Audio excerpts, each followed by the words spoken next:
the weapons, collective edge.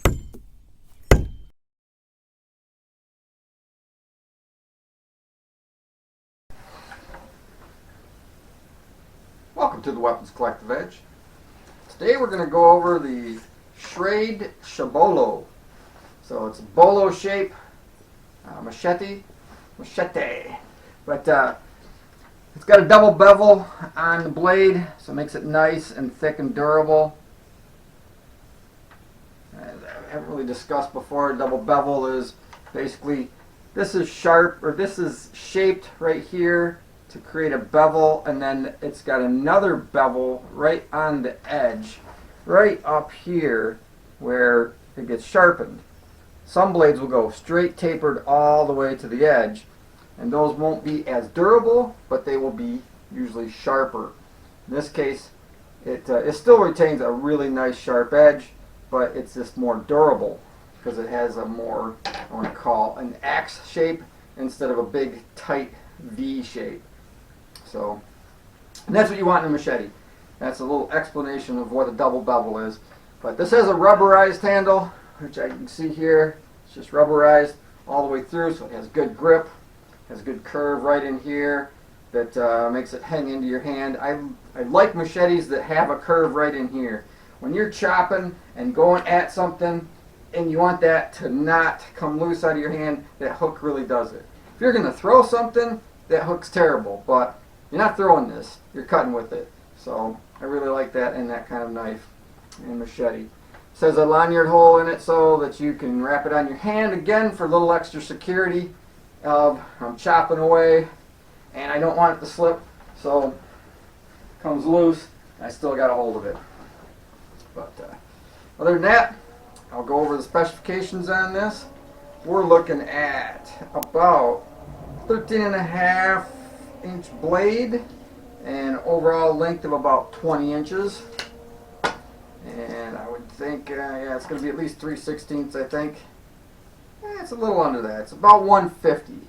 But, so it's about 30 thousandths under an eighth, or 3/16. But it's over an eighth. An eighth is 125, so 125. It's definitely over an eighth inch thick. It definitely good and sturdy. It's a stainless steel blade, but it's got, I believe, bluing on it or black oxiding so that it won't tarnish as easy. The bevel makes it good and sharp. It definitely comes down to a pretty good edge and then has that double bevel.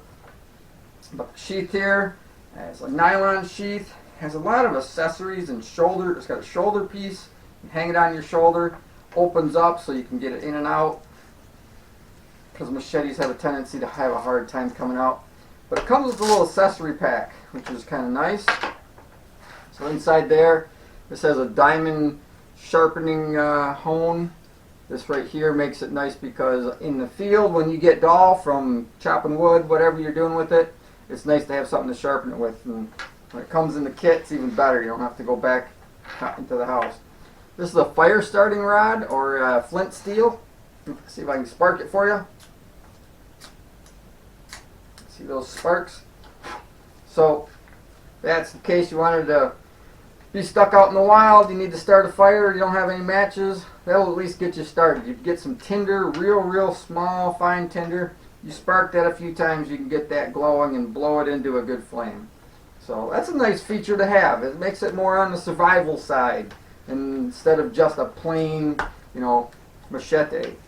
So I really like the shape. A bolo shape is nice. It has a chopping ability that is different than just your straight up normal machete.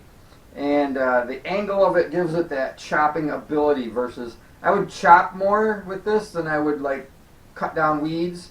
This will definitely do the weed stuff, but it'll actually cut through some good wood because that forward momentum, and blade wise, it's a good 2 to 3 inches blade heavy, and you can see how thick it is.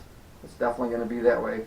But with all the accessories and the good nylon sheath, I would highly recommend this. And I will put up a link, and we will see if you can get one. But If you like this, please subscribe, and I will talk with you later. See ya.